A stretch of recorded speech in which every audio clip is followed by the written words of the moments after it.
I'm Elizabeth Bevely. I'm an instructional coach at Sandburg Middle School. I get a lot of the same questions about technicalities on how you might use a program or functions of something. So I'd use Screencastify to kind of, whether it was creating GIFs or a video, so I wasn't answering the same question over and over again, and also as a resource for teachers to kind of be able to go back to and revisit as they needed. So with the screencasts that I've created, I've been able to save them in my drive, so it's easy access. When I get the same question or similar questions again, I can just send that right back out to the teacher that emailed me, and it's a quick response.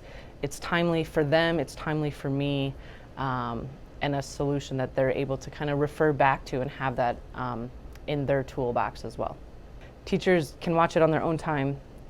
They don't have to set up a meeting with me and take notes on how to do something and then refer back to the notes and try to do it on their own. They can stop the video along the way, pause when they need to, replay if they need to.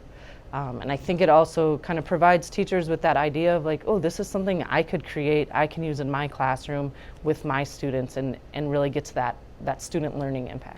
All right. So I think other instructional coaches can use Screencastify to really help them meet the needs of their teachers that ultimately then ends up meeting the needs of their students.